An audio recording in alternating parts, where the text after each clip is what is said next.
Hoje é quarta-feira, dia 22 de setembro, e a gente mostra nessa edição o discurso do presidente Jair Bolsonaro na abertura da Assembleia Geral da ONU. Talibãs pedem para participar do maior encontro de líderes mundiais.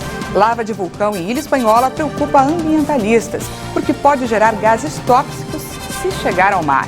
E NASA anuncia que vai enviar um robô ao Polo Sul da Lua em busca de gelo. A reunião de líderes mundiais na 76ª Assembleia Geral da ONU começou ontem em Nova York. O presidente Jair Bolsonaro fez discurso de abertura apresentando dados positivos sobre o desempenho do Brasil. Bolsonaro também anunciou a concessão de visto humanitário para cristãos e mulheres que querem deixar o Afeganistão. Em um discurso de pouco mais de 10 minutos, Jair Bolsonaro abriu a Assembleia Geral da ONU dizendo que apresentaria um Brasil diferente do que é mostrado nos jornais. Estamos há 2 anos e 8 meses sem qualquer caso concreto de corrupção. O Brasil tem um presidente que acredita em Deus, respeita a Constituição, valoriza a família e deve lealdade ao seu povo. Isso é muito. É uma sólida base se levarmos em conta que estávamos à beira do socialismo. Nossas estatais davam prejuízos de bilhões de dólares no passado. Hoje são lucrativas. Nosso Banco de Desenvolvimento era usado para financiar obras em países comunistas, sem garantias. Quem honrava esses compromissos era o próprio povo brasileiro. Tudo isso mudou. Apresento agora um novo Brasil. Bolsonaro falou dos investimentos federais em infraestrutura, especialmente ferrovias, sobre o lançamento do edital do 5G e destacou o potencial agrícola do país. Temos tudo o que o investidor procura.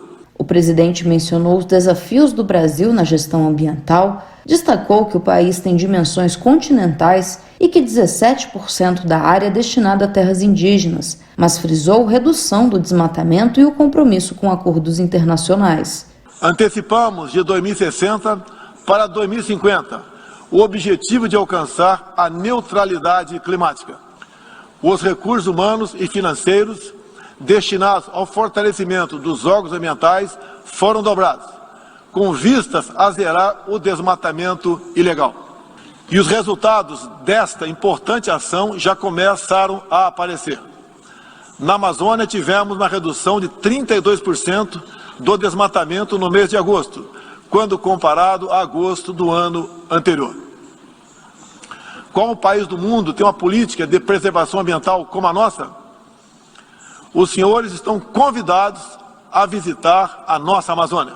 Na área da saúde, defendeu o tratamento precoce contra a Covid-19, falou sobre a campanha de vacinação e disse que até novembro todos os adultos que quiserem estarão imunizados. Se posicionou contra o passaporte de vacina, frisou as dificuldades sociais e econômicas impostas pela pandemia e ações do governo federal para mitigar os impactos da crise, como a concessão do auxílio emergencial.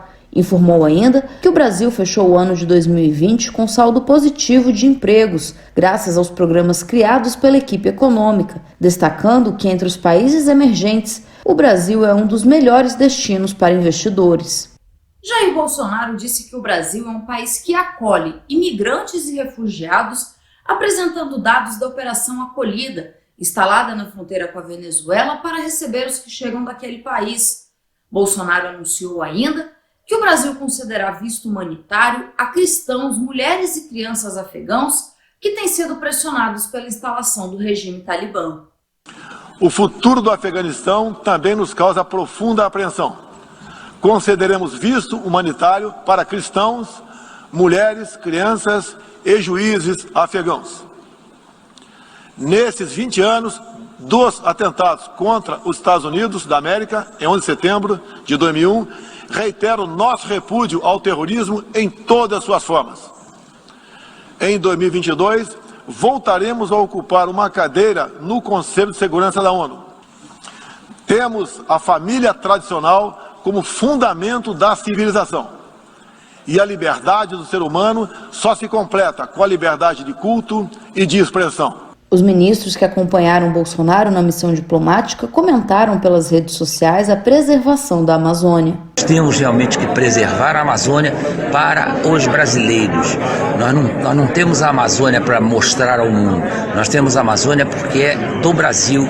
Ela pode contribuir para aqueles 13, 20 milhões de pessoas que vivem no bioma Amazônia e que necessitam muito dessa preservação e da participação nos lucros que serão oriundos do aproveitamento da biodiversidade que nós temos da Amazônia, que é de um valor incalculável. O Brasil, sim, está acompanhando o Acordo do Clima e segue criando oportunidades de emprego verde no Brasil. Os ministros que ficaram no Brasil, como Damares Alves e Fábio Faria, destacaram o discurso do presidente. O ministro das Comunicações fez uma apresentação com os principais pontos apresentados por Bolsonaro em Nova York. Entre eles, a criação de 1.800.000 postos formais de trabalho e o crescimento de 5,2% em 2021. A ministra da Família, Mulher e Direitos Humanos parabenizou o presidente. O Ministério da Saúde informou ontem à noite que o ministro da Saúde, Marcelo Queiroga, que faz parte da comitiva do presidente Jair Bolsonaro, foi diagnosticado com Covid e permanecerá em quarentena por 14 dias em Nova York, nos Estados Unidos. O democrata Joe Biden, em seu primeiro discurso na Assembleia Geral das Nações Unidas, reconheceu as perdas causadas pela pandemia, falou sobre o Afeganistão e destacou que o mundo precisa trabalhar junto para salvar vidas. O presidente dos Estados Unidos, Joe Biden, disse nesta terça-feira na Assembleia Geral das Nações Unidas que seu país inicia uma nova era de diplomacia após o fim da guerra no Afeganistão. Acabamos com 20 anos de conflito no Afeganistão e, à medida que encerramos este período de guerra implacável, abrimos uma nova era de diplomacia implacável, de usar o poder de nossa ajuda ao desenvolvimento para investir em novas formas de erguer pessoas ao redor do mundo, renovar e defender a democracia. Biden também disse que os Estados Unidos estariam dispostos a usar a força se necessário, mas que o poder militar deve ser uma ferramenta de último recurso. O líder americano também afirmou que pretende tornar os Estados Unidos líder em finanças públicas para o clima, ao lembrar de um anúncio em abril passado sobre dobrar a contribuição econômica para questões climáticas. E os talibãs querem se dirigir à Assembleia Geral das Nações Unidas em nome do Afeganistão. Os talibãs pediram para se dirigir à Assembleia Geral das Nações Unidas. O Comitê de Credenciais terá que decidir sobre o caso, disse o porta-voz da ONU, Stéphane Dujarric. O secretário-geral das Nações Unidas, Antônio Guterres, recebeu a carta do grupo na qual solicita participar do debate de alto nível. A correspondência tem data de 20 de setembro. A carta é assinada por Amir Khan Muttaqi, na qualidade de ministro das Relações Exteriores. Ele informa que o representante anterior, Ghulam Isaaqzai, não representa mais o Afeganistão nas Nações Unidas. Isaaqzai era o representante permanente do governo afegão deposto em agosto. A carta assegura que os talibãs nomearam seu porta-voz estabelecido em Doha, Suhail Shaheen, como novo embaixador do Emirado Islâmico do Afeganistão na ONU. O porta-voz da ONU também garantiu que o secretário-geral recebeu uma carta de Isaaqzai, datada de 15 de setembro, com a lista da delegação afegã. As duas cartas foram enviadas aos membros do Comitê de Credenciais da Assembleia Geral. Não é certo que o comitê vá se reunir antes da segunda-feira, quando está prevista a intervenção do Afeganistão no Fórum Multilateral. O líder da maioria no Senado dos Estados Unidos, o democrata Chuck Schumer, pediu ao presidente Joe Biden para encerrar as deportações em massa de imigrantes haitianos. Ele qualificou as medidas de detestáveis e xenófobas, típicas da administração do ex-presidente Donald Trump. Os agentes da Patrulha da Fronteira dos Estados Unidos estão se esforçando para conter a massa de imigrantes sem documentos. A maioria é do Haiti. O Escritório Americano de Alfândega e Proteção de Fronteiras disse que a maioria dos imigrantes sem documentos será expulsa sob a política do chamado Título 42, que restringe a imigração devido à pandemia.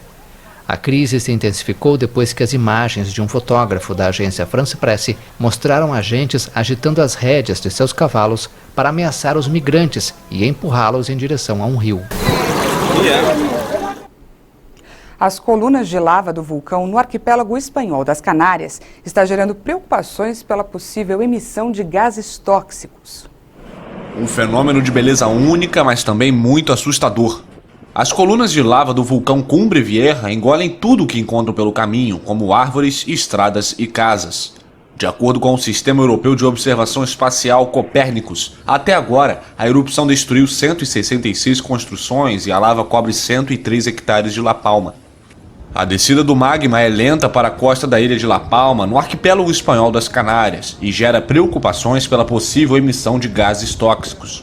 O encontro do magma ardente com o mar pode gerar explosões, ondas de água fervente e inclusive nuvens tóxicas. A cerca de 2 quilômetros do oceano, a lava avança agora por volta dos 200 metros por hora. A retomada da atividade do vulcão, que entrou em erupção no domingo, obrigou a remoção de mais de 500 pessoas na noite de segunda-feira, totalizando 6.000 deslocados na ilha localizada em frente à costa noroeste da África. O vulcão Cumbre Vieja expele colunas de fumaça que alcançam centenas de metros de altura e entre 8.000 e 10.500 toneladas de dióxido de enxofre por dia. Apesar da situação, o espaço aéreo da ilha permanece aberto e espera-se que os voos programados para esta terça-feira sejam realizados com normalidade. O vulcão está sob forte vigilância há uma semana devido à intensa atividade sísmica, e a erupção pode durar várias semanas ou meses. Uma frente fria chegou no sudeste do país, provocando ventanias. Na cidade do Rio de Janeiro, rajadas de ventos de mais de 70 quilômetros causaram estragos, quedas de árvores e suspensão de diversos serviços ontem. E hoje à noite começa a primavera. Vamos conferir a previsão do tempo para as últimas horas da estação mais fria do ano. Hoje, na cidade do Rio, o tempo vai continuar fechado e a máxima por lá não vai passar dos 22 graus. Em Rio Grande, no Rio Grande do Sul, a temperatura também fica baixa, com mínima de 15 e máxima de 18 graus. Em Coari, no Amazonas, vai ficar calor hoje e a máxima pode chegar a 33 graus, mas tem previsão de chuva para os próximos dias. Em Penedo, no Alagoas, o sol também predomina com mínima de 23 e máxima de 35 graus. E em Cuiabá, no Mato Grosso, o tempo também fica quente. A máxima por lá pode chegar a 38 graus. A seguir, vamos mostrar o robô que a NASA vai enviar ao Polo Sul da Lua em busca de gelo. Nós voltamos já.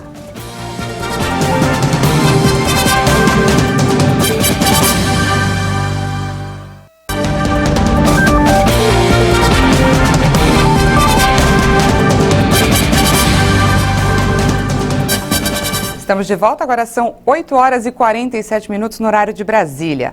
A Caixa Econômica Federal paga hoje a 6ª parcela do auxílio emergencial para os nascidos no mês de fevereiro.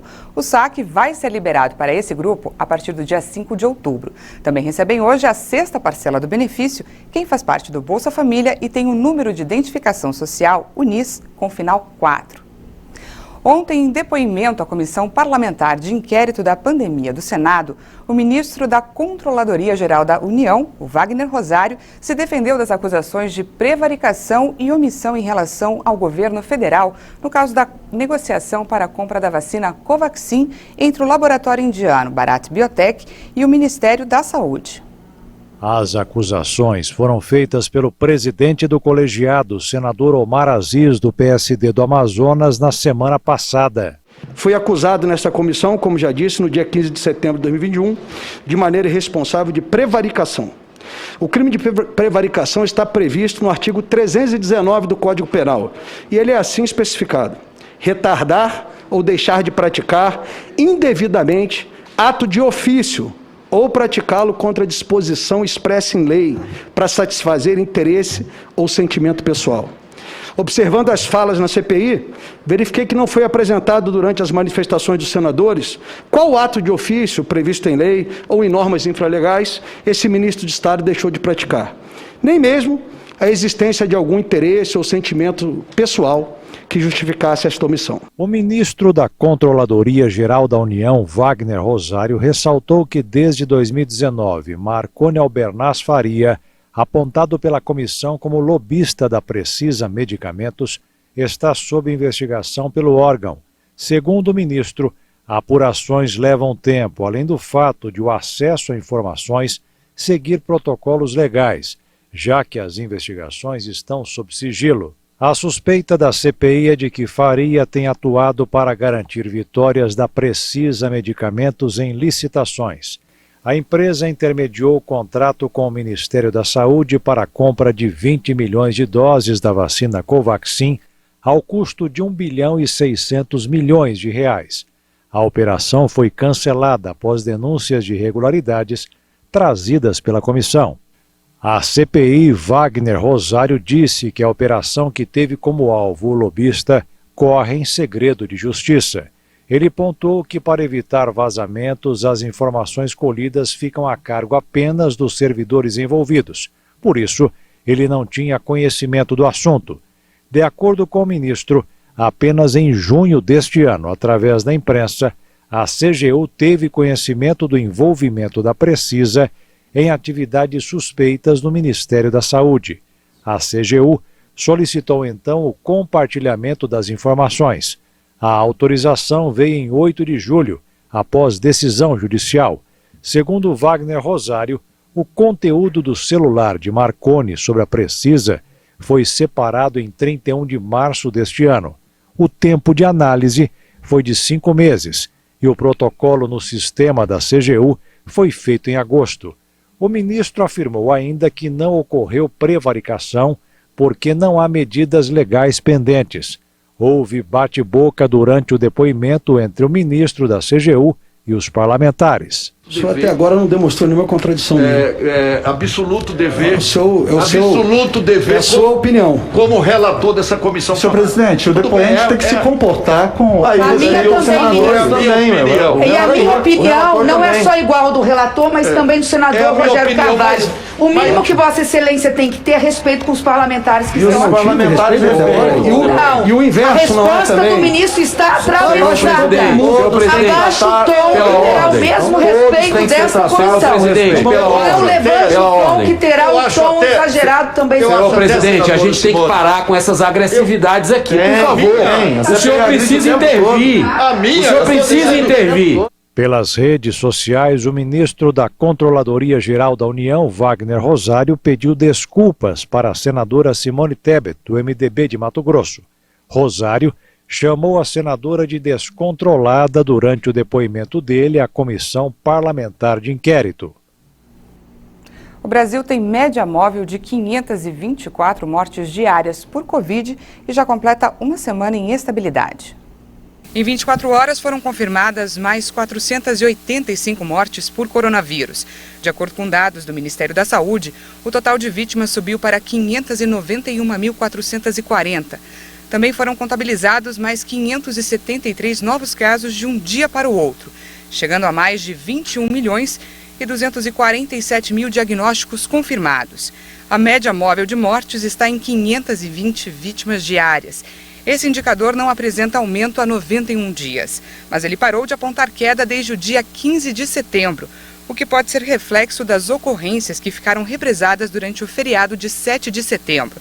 Já a média móvel de novos casos está em 32.466.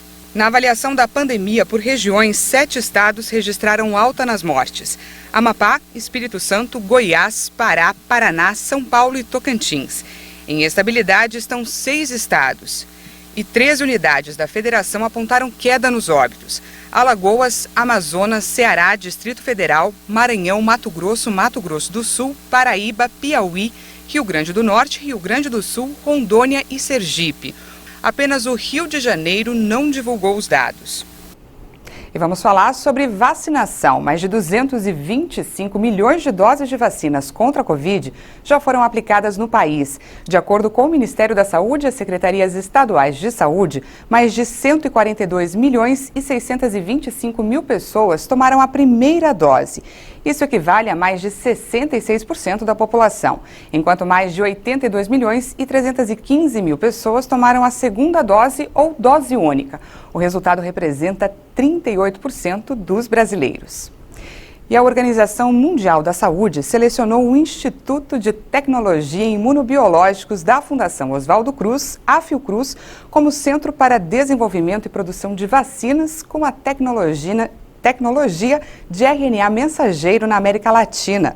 Segundo informou a Fiocruz, a escolha ocorreu em função dos promissores avanços do desenvolvimento de um imunizante contra a Covid, atualmente em estágio pré-clínico. A iniciativa contou com recursos do Ministério da Saúde e de emendas parlamentares. A Fiocruz não falou em datas e cronograma, mas afirmou que o apoio da OMS será decisivo para que o desenvolvimento da vacina ocorra de maneira breve e dentro dos protocolos de segurança e qualidade mundiais. Centenas de manifestantes protestaram em Melbourne contra as novas medidas sanitárias anunciadas pelo governo australiano. Com o argumento de que o movimento frequente de trabalhadores estava espalhando coronavírus em áreas regionais, as autoridades de Melbourne fecharam canteiros de obras por 2 semanas, o que causou as manifestações. As imagens mostram os trabalhadores marchando pelas ruas da cidade, montando sinalizadores e cantando, enquanto os policiais da tropa de choque os acompanhavam. A decisão de suspender as atividades de construção ocorre depois de um protesto antivacinal na cidade ter ganhado força entre os trabalhadores. Por outro lado, o governo exige que todos os trabalhadores da construção recebam ao menos uma dose de vacina até o final desta semana para que as restrições sejam flexibilizadas. O fechamento forçado de canteiros de obra pode piorar a atividade econômica do país. Alguns economistas australianos estão prevendo que os bloqueios prolongados podem levar a economia do país de 1,45 trilhão de dólares, ou seja, cerca de 7 trilhões de reais, para uma possível segunda recessão em 2 anos. A NASA enviará um novo robô para a Lua em 2023. A missão tem o objetivo de procurar por água no polo sul do satélite. O Viper será o primeiro a explorar a área identificada como uma das mais geladas do sistema solar.